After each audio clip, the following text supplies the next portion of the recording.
escola do mundo, onde eu posso ensinar e aprender. A palavra da sabedoria é a nossa EBD. Deus é o nosso diretor, o Espírito Santo nosso professor. A Bíblia é a cartilha que ensina o caminho, a verdade e a vida. Deus é o nosso diretor, o Espírito Santo nosso professor. A Bíblia é a cartilha que ensina o caminho, a verdade e a vida. Muito bem, na primeira aula o professor Beto falou sobre a cidade de Corinto, as características de Corinto. Aliás, nesta época, Corinto era até mais populosa, mais pujante, não é? Mais religiosa, mais intelectual do que a antiga capital de Atenas, a famosa capital de Atenas. Paulo escreveu essa carta para a igreja de Corinto, e o contexto que ele foi para Corinto era muito interessante. Se vocês virem, ele passou ali em Atenas, no capítulo 17 de Atos, e ele viu aquele monte de ídolos, e ele pregou aquele sermão maravilhoso, né, o Deus desconhecido. Parece-me que o resultado desta grande oratória de Paulo, parece-me que não trouxe grandes resultados. Se você olhar no final, umas poucas pessoas se converteram. Então, dali para Atenas, ele vai para Corinto. Ele fica pensando, eu não quero mais confiar em mim, eu quero confiar na cruz de Cristo. O professor que deu esta aula falou com muita clareza sobre isso, confiar somente na cruz de Cristo. Então nós temos acompanhado o raciocínio, né, paulatino da carta. Aqui, Paulo está falando então desta falta da intimidade amorosa no culto de Corinto e na comunhão na ceia de Corinto. Essa carta, como o professor Beto escreveu ou disse, foi escrito entre o ano 41 e 51, mais ou menos depois de Cristo. Corinto tinha uma cidade com quase 500 mil habitantes. Olha para estas cenas que estão aparecendo aqui. Vocês imaginem esses templos? Imaginem essas esculturas que vocês estão olhando atrás de mim? Vamos para Corinto um pouco aqui atrás, dá uma olhada. Que coisa extraordinária. Uma cidade 50 anos depois de Cristo, repara, que beleza, que pujança, que arquitetura, que engenharia. Já viu? Naquele lugar, Paulo trouxe o Evangelho e realmente se fundou ali em Corinto, no capítulo 18 de Atos, diz isso, uma grande e poderosa igreja. A cidade de Corinto era um caldo cultural. Ela, como o professor disse na primeira aula, tinha um porto molhado, entre aspas, e um porto seco, não é? Então Corinto recebia gente de todo lado, gente que vinha para morar, gente que vinha para negociar, gente que vinha para ficar. Então foi ali, naquele caldo cultural dessa cidade que vocês estão vendo aqui, maravilhosa, é que a igreja de Corinto, que Deus levanta, uma igreja com muitos problemas, mas uma igreja poderosa. Então, afora este caldo cultural de Corinto, havia ali na cidade uma igreja pujante, forte, poderosa, rica, intelectual, da Bíblia, da Escritura, da adoração, dos dons. Então, uma igreja muito diferente de outras igrejas pequenas, como, por exemplo, a igreja de Filipos. Então, na cidade de Corinto havia muita festa. Claro, só para vocês perceberem, havia mais de 1000 prostitutas cultuais servindo a deusa Afrodite, naquele templo maravilhoso. Talvez você possa enxergar esse templo de Afrodite atrás. Estas vestais, essas prostitutas cultuais, desciam toda tarde lá para a Ágora, para a Praça de Corinto, e ali elas captavam, cooptavam os adoradores e levavam esses adoradores lá para o culto da deusa de Corinto. E ali eles tinham aqueles cultos, aqueles bacanais, espiritualidades misturadas com sexualidade, com erotismo, com culto de êxtase, aquela coisa louca. Então, Deus também amava aquelas pessoas. Jesus amava aquelas pessoas. O Evangelho precisava de chegar ali. E foi nessa cidade multicultural é que Paulo leva o Evangelho de Cristo. E muitas pessoas se convertem. Agora, vocês acham que a igreja não tinha festa? Vocês acham que a igreja de Corinto ia ser uma igreja estraga-festa? Não. eles trouxeram também no coração deles aquela genética cultural de fazer festa. E Paulo disse, isso é muito importante. Só que a nossa festa tem que ser a festa do agape ou do ágape, a festa do amor. Então, o culto havia esta efusão de manifestação cultural. Na ceia também. Então, a igreja que nós frequentamos, no caso, eu sou professor de uma igreja presbiteriana e pastor, nós não nos afastamos muito da cultura. Nós trazemos muito da questão cultural de Jaú para dentro da nossa igreja. Eu que sou de fora e vim de fora, percebo isso com muita clareza. Há muito de cultura dentro da nossa igreja. Nós somos uma sociedade aqui em Jaú muito estratificada. Ou seja, os estratos sociais, as definições sociais são muito claras. Não sei se você notou, eu já notei. Quando eu entro na igreja, eu sei quais são as pessoas que estão assentadas no fundo do meu lado direito, as pessoas que estão assentadas no meio da igreja, no centro, e as pessoas que estão assentadas no fundo à minha esquerda. Se você tiver a curiosidade de perceber isso, você vai ver os estratos culturais definidos dentro da sua igreja, da minha igreja. Isso pode ser até inconsciente, mas nós trazemos isso para dentro da nossa igreja. Se hoje somos tão esclarecidos com a Bíblia e fazemos isso, muito mais lá na igreja de Corinto. Imagina quando o evangelho estava incipiente, estava começando.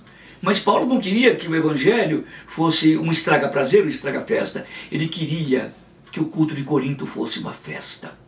Se você abrir a Bíblia aí nessa primeira carta, no capítulo 5, versículo 7, Paulo diz, celebremos a festa. Paulo queria que o culto fosse uma festa, que a liturgia se manifestasse num momento de alegria e que a ceia, embora tivesse o seu momento de reflexão, de inflexão, que a ceia também servisse para a comunhão espiritual, do agape, da festa do amor, da festa profunda. Legal, né?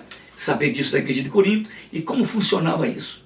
Então nós vamos partir para o texto, tendo isso como pano de fundo, para que vocês possam entender o que Paulo está dizendo. Eu disse que a primeira coisa estava no capítulo 1, a primeira parte, até o versículo 16. Olha, Paulo está dizendo, versículo 1, sede meus imitadores, como eu sou de Cristo. De fato, eu vos louvo, porque em tudo vos lembrais de mim e retendes as tradições, assim como vô-las entreguei. Quero, entretanto, que saibais ser Cristo o cabeça do homem, o homem o cabeça da mulher, e Deus o cabeça de Cristo. Todo homem que ora ou profetiza, tendo a cabeça coberta, desonra a sua própria cabeça. Toda mulher, porém, que ora ou profetiza com a cabeça sem o véu, desonra a sua própria cabeça, porque é como se a tivesse rapado. Portanto, se a mulher não usa o véu, nesse caso, se não usar o véu, que rape a cabeça, que se tosquie. Mas se lhe é vergonhoso tosquear-se ou raspar-se, cumpre-se-lhe, nesse caso, usar o véu. Porque, na verdade, o homem não deve cobrir a cabeça por ser ele a imagem da mulher. E o homem, a glória de Deus. Porque o homem não foi feito da mulher, e sim a mulher do homem. Porque também o homem não foi criado pela mulher, e sim a mulher por causa do homem. Portanto, deve a mulher, por causa dos anjos, trazer o véu na cabeça como sinal de autoridade.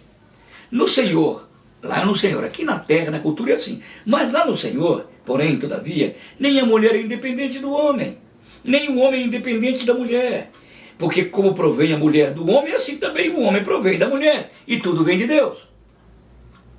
Julgai entre vós mesmos aí na comunidade, é a própria mulher que ora entrar na igreja sem o véu? Ou não vos ensina a própria natureza ser desonroso para o homem usar o cabelo comprido? Ou que, tratando-se de mulher, é para ela uma glória, pois o cabelo lhe foi dado no lugar da mantilha? Contudo, conclui Paulo sobre esse assunto, se alguém quer ser contencioso, sabe que nós não temos tal costume, e nem as igrejas de Deus. Notem o que Paulo está falando aqui. Ele está falando que tanto no culto como na ceia havia uma quebra de uma hierarquia. Na igreja de Cristo há hierarquias. Nós somos, na verdade, na igreja, um fluxo hierárquico, como também a hierarquia na família, na casa.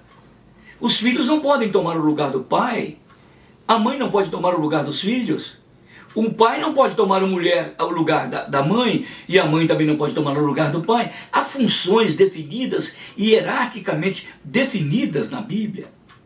Talvez eu falando assim, vocês comecem a entender um pouco a questão do véu. O que Paulo está falando sobre o véu? Ele está falando de hierarquia. Quando ele está falando da questão do véu do homem e da mulher, sabe quem ele coloca? Cristo, Deus, o homem e uma mulher. Notem esse quadrinho atrás que nós vamos colocar esta imagenzinha aí. Notem, Deus, abaixo de Deus está Cristo, abaixo de Cristo está o homem e abaixo do homem a mulher. Reparem. Agora eu pergunto, por que porque Cristo, entre aspas, está abaixo de Deus? Vocês podem vir aí atrás. Ele é menor do que Deus? Paulo está falando de funções ou de poder? Paulo está falando de funções ou de personalidade? Paulo está falando de funções ou de autoridade? Óbvio, estou fazendo perguntas retóricas. Ele está falando de funções. Ele não está falando de quem é maior ou menor. Jesus nunca se considerou menor do que o seu Pai. Olha o quadrinho, ele diz, eu e o Pai somos um. Mas ele diz no outro texto, mas o Pai que é maior do que eu? Como é isso, se ele é um com o Pai e o Pai é maior? É claro, Jesus Cristo estava aqui num estado limitado. Jesus estava aqui no estado de plenamente Adão. Abriu mão da sua glória, nunca da sua divindade, mas os seus atributos, e ele se submeteu absolutamente ao Pai, nesse tempo que ele estava encarnado, para exercer a sua função de filho. Tanto que na oração sacerdotal de João capítulo 17, Jesus diz, agora Pai, devolva-me a glória que eu tive contigo antes que o mundo existisse. Notaram que agora ele volta para o seu posto? Enquanto ele estava aqui na terra, ele estava exercendo uma função de Salvador, de Redentor, de Messias, de enviado de Deus. Jesus nunca se considerou menor do que o pai dele, mas ele via o pai como seu pai. Sabe por quê? Questão hierárquica. O pai nunca deixaria de ser pai. O filho nunca deixaria de ser filho. É da natureza do pai ser pai, é da natureza do filho ser filho. Olha a relação que Paulo faz. É da natureza do homem ser homem. É da natureza da mulher ser mulher. Então quando você olha aí, nesse desenhozinho, a mulher está submissa ao homem, aí você está falando, tá vendo, o pastor é machista. Ele está dizendo que a mulher tem que ficar debaixo do homem. Tá bom, então eu sou deísta, quero dizer que Jesus é obrigado a ficar debaixo de Deus. Claro que não é isso. Assim como há funções específicas do pai, há funções específicas do filho, assim como há funções específicas do homem, há funções específicas da mulher. É questão de função. Talvez possa até existir um homem que gostasse de dar à luz ao filho. Talvez. Não há nada desonroso nisso. Mas não é função dele. Ele não tem os órgãos genitais femininos preparados para isso. Ou mesmo que a mulher quisesse ter a mesma função de um homem, a mesma musculatura de um homem. Não é função da mulher. Deus fez de uma hierarquia perfeita, como foi no céu, ele fez aqui na terra. Então Paulo está dizendo sobre a questão de culto. Sabe o que havia aqui debaixo desse texto que eu li? Havia uma espécie de insubmissão feminina, porque as mulheres lá de Corinto eram sacerdotisas, eram vestais. Elas tinham maior autoridade do que sacerdotes. Elas tinham uma posição superior lá no templo de Afrodite. Quando elas vêm para a igreja cristã, elas querem exercer a mesma função. E dentro do cristianismo, a função da mulher não é ser sacerdotisa, é a função. Era a função do homem. Então não havia problema nenhum se o homem fosse o cabeça da igreja de Corinto, porque a função dele era essa. E a função da mulher era ser cooperadora. Como diz lá no livro de Gênesis, né? Quero para Adão uma mulher que lhe seja suficiente, uma mulher que lhe seja capaz, idônea para exercer com Adão a sua função, sem a qual a mulher Adão não conseguiria exercer a sua função de corregente, de administrador do jardim do Éden. A questão aqui na igreja de Corinto não estava tanto quanto ao véu em si. O véu era só um significante. O símbolo, na verdade, é que elas queriam tomar a frente ou inverter a função hierárquica. E os homens achavam aquilo normal, porque eles vinham de uma cultura pagã, e Paulo disse, não é assim. Há algumas características da mulher dentro da sociedade coríntia que a caracterizava como mulher. Por exemplo, usar o véu. Dentro da cidade de Corinto, só as prostitutas não usavam véu. Então a mulher dentro do templo não podia tirar o véu, porque dentro da cultura coríntia ela era tida como prostituta. E muitas delas queriam, por serem libertas por Cristo, caracterizar o seu vestuário, sua estética, sua cosmética, como alguma coisa que apontaria para uma pornocemia. Olha, que coisa interessante esse pensamento de Paulo. Pense sobre isso. Não estou falando de véu, estou falando de conceito. Eu estou falando de função. Qual a função que cada um exerce dentro da igreja de Cristo? Por exemplo, nós temos uma diretoria da escola dominical. Eu sou pastor da igreja. Se eu não me submeter a essa diretoria da escola, a essa superintendência, eu estou fora de função.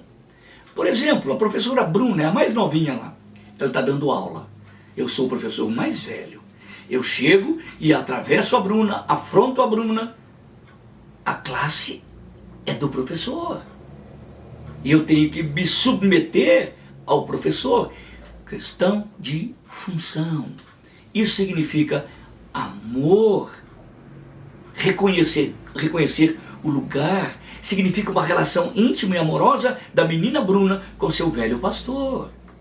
Então na igreja de Corinto esse problema era muito sério. Porque não havia submissão nem do homem à mulher, nem a mulher do homem. Paulo estava corrigindo isso.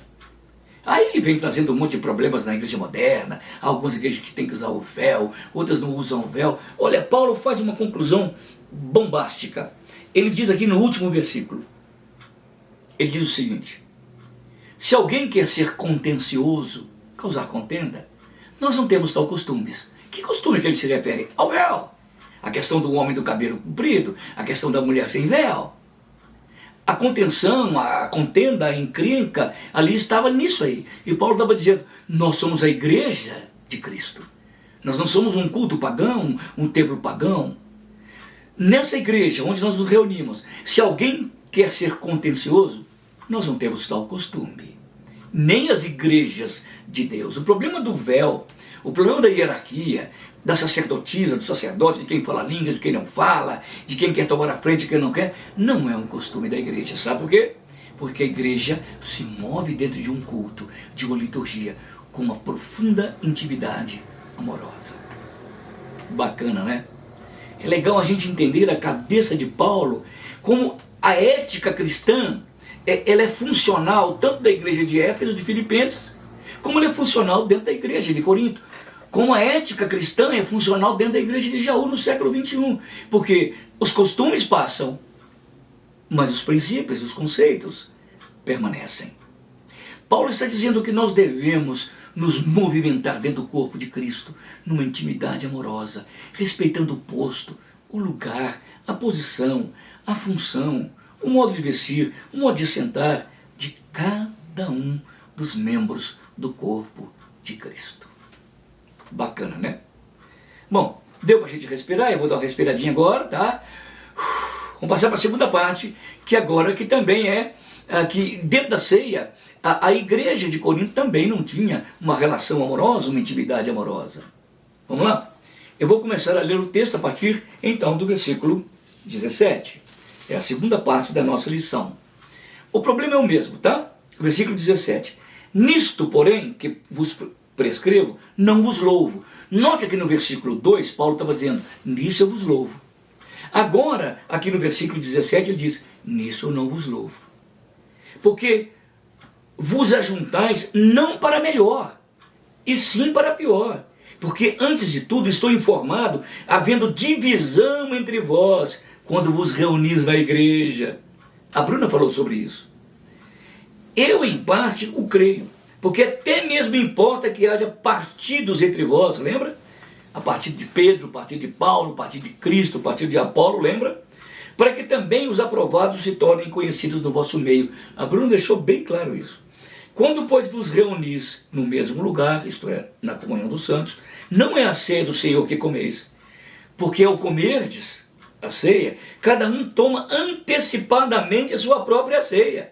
E há quem tenha fome, ao passo que há também quem se embriague. Não tendes, porventura, casas onde comer ou beber?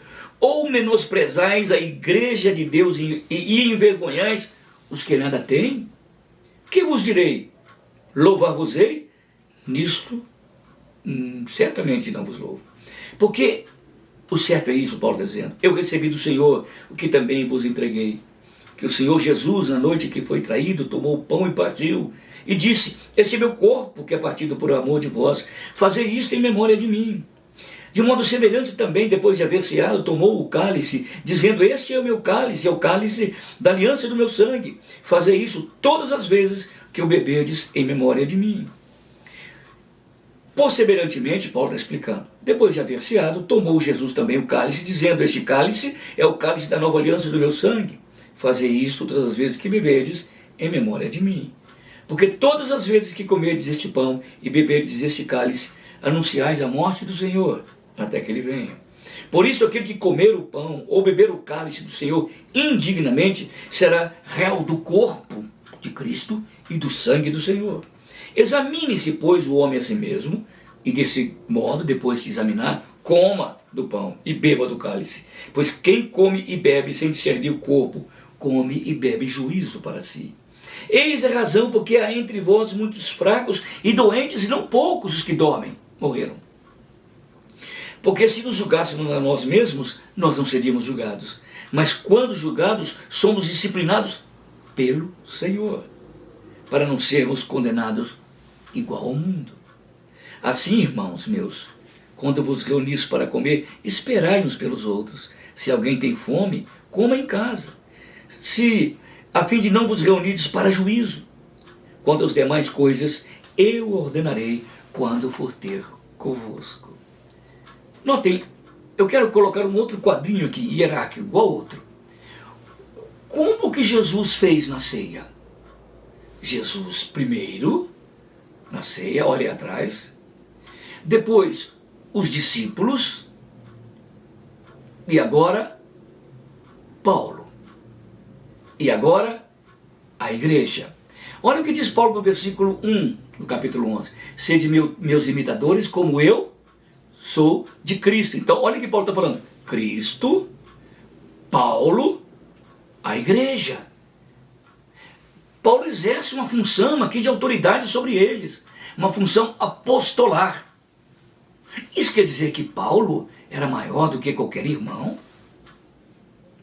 Não. Paulo era um irmão com eles. Quando o pastor seu lá desce do púlpito, ele desce para ser um com vocês. Então existem também funções hierárquicas na ceia. Cristo, Paulo, os irmãos. Já notaram na nossa ceia o ministro do evangelho, os presbíteros, os irmãos. Isso quer dizer que cada um presbítero é maior do que você, que o pastor é maior do que os presbíteros? Absolutamente não. Mas é questão de função. E cada um, dentro da sua função, cria um espaço de intimidade amorosa, de profundo respeito um pelo outro e de profunda intimidade amorosa. O que acontecia na ceia? problema da ceia é o seguinte: como os coríntios tinham o seu agape, né, lá no culto de Corinto, lá na igreja de Afrodite do templo, olha aquele templo maravilhoso que eu mostrei para vocês no começo. Eles tinham, depois, nos bacanais, eles tinham um momento de beber vinho, de comer. Paulo estava dizendo, a igreja de Jesus também tem o seu momento de festa, tem o seu momento de ceia, tem o seu agape. Mas não um agape como os coríntios, mas um agape cristão. O que eles faziam? Todo culto, preste atenção, todo culto tinha ceia. Aliás, Calvino concordava com isso. Todas as vezes que a igreja se reunia, dizia Calvino, deveria haver a ceia. Nisso eu concordo com a igreja romana. Toda missa tem a Eucaristia. Eu não concordo com o conceito romano, tá? Aí não podemos discutir um outro dia. Eu concordo com a liturgia romana, o momento da ceia no culto. Nós não fazemos. Então estamos falando que Calvino achava que a ceia deveria acontecer em todo o culto. Óbvio. Só curiosidade. Havia uma diferença entre Calvino e Lutero quanto à ceia. Para Calvino, a ceia era um meio de graça, é um meio pelo qual Cristo fortalecia a sua igreja, e o Espírito Santo trazia a presença de Cristo para o meio da igreja, e ele aplicava a vida espiritual ressurreta de Cristo no corpo. Lutero achava que era consubstanciação, isto é, o pão era pão, mas também era carne, o vinho era vinho, mas também era sangue. Era um meio entre a igreja romana e a gente. Calvino não concordava com isso, como eu também não concordo, ninguém em sã consciência concorda. Imagina se tivesse pedaços do corpo de Cristo em todas as igrejas evangélicas reunidas. Então, mas Calvino, mesmo assim, não concordando, ele disse numa das cartas para Lutero, eu transponho os 7 mares para ter uma ceia com você. Na verdade, Lutero não quis, mas Calvino não queria que a ceia fosse um meio de separá-lo, né, de Lutero. Mas assim também deve ser conosco. Há momentos que a gente tem que chamar outros irmãos de outras igrejas evangélicas para participar. Então, Paulo está dizendo aqui que a ceia, assim como a liturgia, lembra da liturgia da liturgia do culto, que havia uma hierarquia? Do mesmo modo também na ceia há uma hierarquia. Já disse para vocês, não é?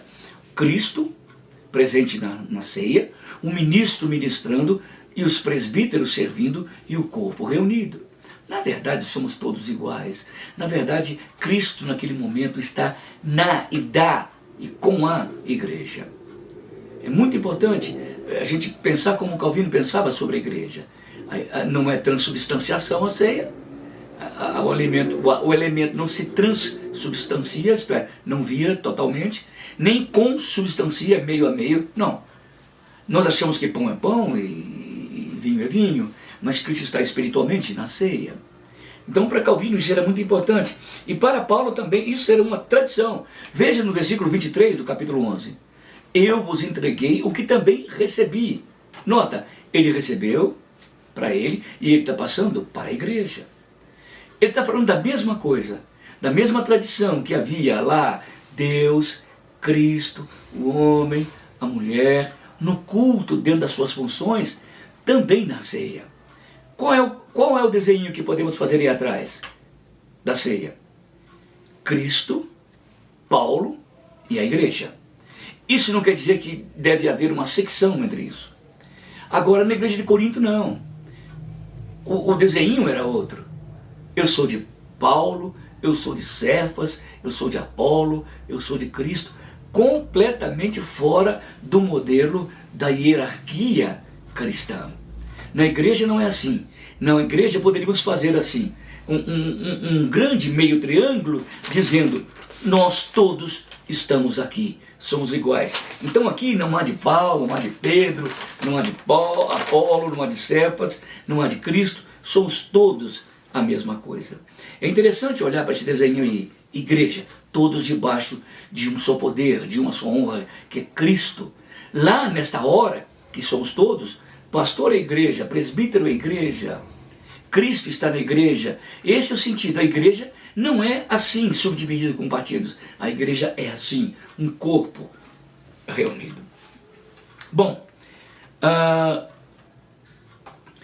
Essa ceia, que deveria ser uma manifestação de amor íntimo, interno, profundo, espiritual, olha o que trouxe para a igreja de Corinto: a soberba, o orgulho e a vaidade. A ceia é lugar para isso?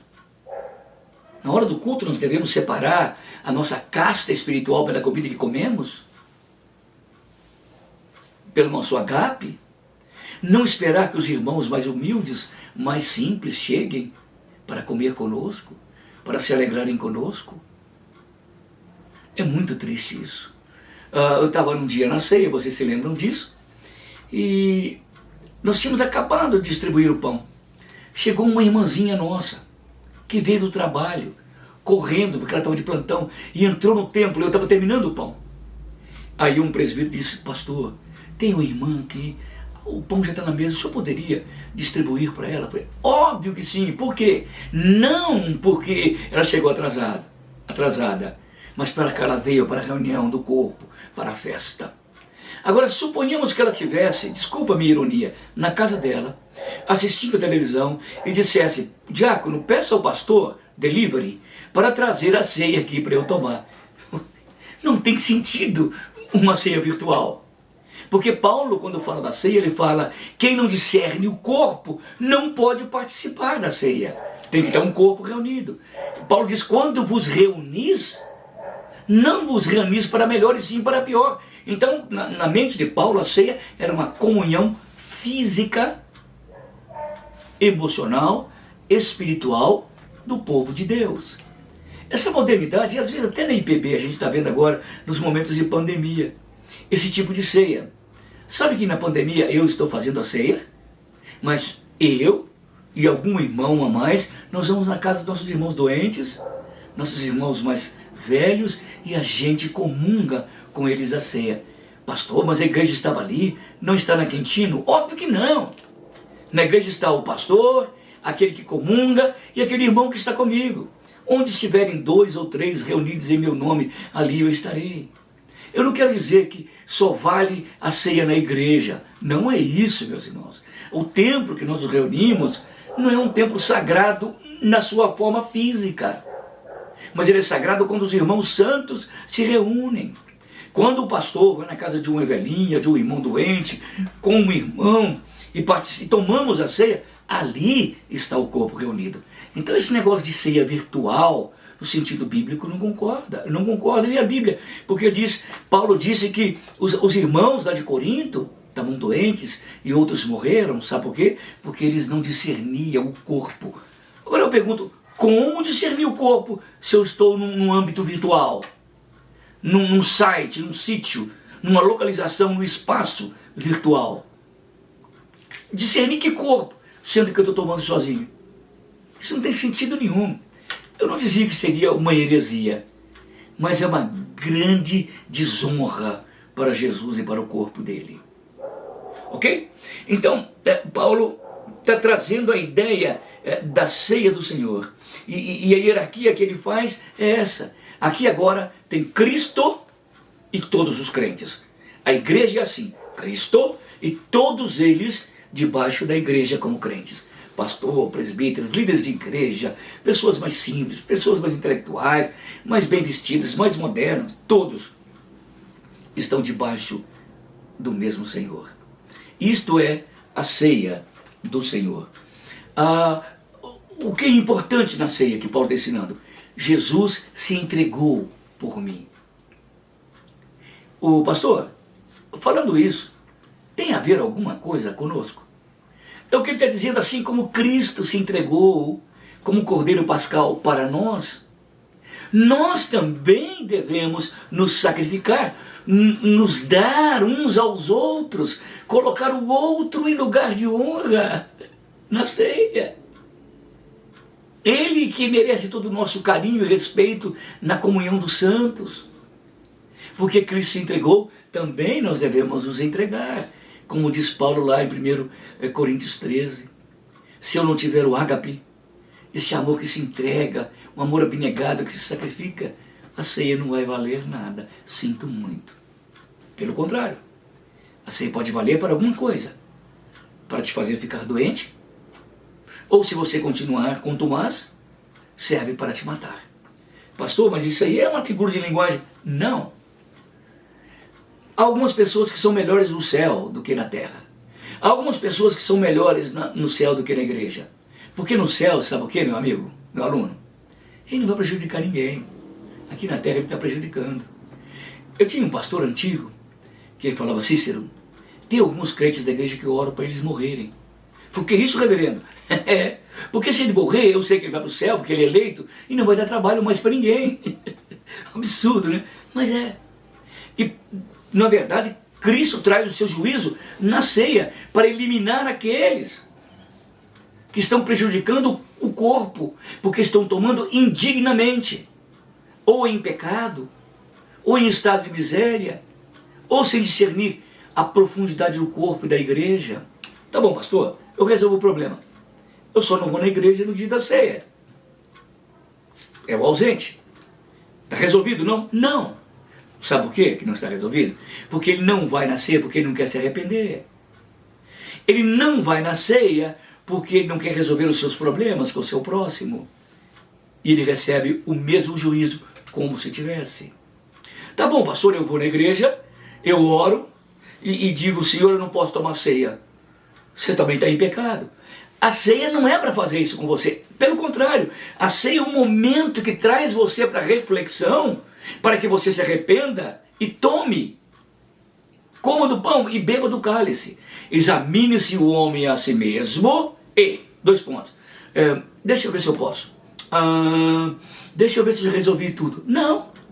A ceia é um momento de dizer, eu posso tomar, porque quando eu sair daqui, a primeira coisa que eu vou fazer é resolver esse problema da minha vida. Opa, a ceia é o fortalecimento espiritual para os pecadores como você e como eu. Então não adianta ausência, não adianta reflexão falsa, adianta sim uma atitude assertiva. Eu vou comer do pão, eu vou tomar do cálice, porque eu sou membro do corpo de Cristo e não posso viver em pecado, e como parte do corpo eu não posso infectar meus irmãos unidos a mim. Ok? Então a ceia é um momento muito sério. Eu não duvido que há muitos irmãos, não são todos, que não têm dormido à noite, porque tomam ceia indignamente.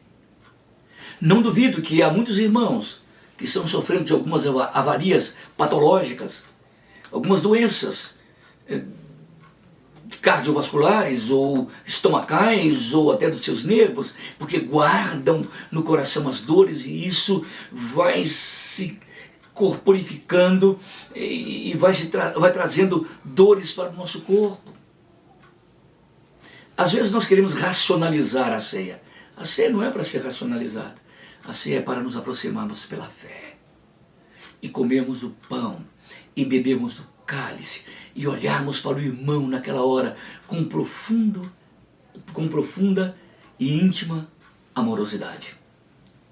Você já pensou, meus irmãos, que a ceia é um momento, quase que eu falei mágico, mas um momento férico, extraordinário para a comunhão, para a unidade hierárquica do corpo de Cristo. A igreja é assim, todos em Cristo. É legal a gente saber que como Cristo se entregou, nós também devemos nos entregar. Como Cristo se entregou? Ele foi voluntário. Mas ele foi vitorioso na sua entrega. E mais ainda, a sua voluntariedade e a sua vitória, ela alcançou todos os eleitos. Quando nós vamos para a ceia, nós temos que nos entregar voluntariamente aos outros. E Deus vai nos dar vitória. E essa bênção que é minha vai alcançar todos os eleitos que estão ao nosso redor. Veja como é muito íntima o corpo e o sangue de Cristo com a nossa atitude diante do corpo e o sangue de Cristo para com os irmãos. Essa é a ideia central de Paulo. Trazer a igreja a ficar parecida com Cristo. Repito, capítulo 11, versículo 1. Sede meus imitadores como eu sou de Cristo. Paulo não estava dizendo que ele que seria o símbolo da santidade para a igreja. Não, não. Cristo. Então Paulo estava dizendo, olhem para mim. Não tenham vergonha. Eu não tenho vergonha. Olhem para mim. Porque eu estou olhando para Cristo. Observaram? Muitos crentes dizem, olha, você está vindo para a igreja? Não olha para mim não, porque eu sou pecador. Não! Eu sou pecador, mas sou redimido pelo sangue de Cristo. Eu sou pecador, mas busco uma vida de santidade na minha sociedade. Então olhe para mim, como eu estou olhando para Cristo. Isso é ser o mestre de quem este novo crente vai ser discípulo. Olha o que Paulo está dizendo. A ceia é um momento de entrega voluntária.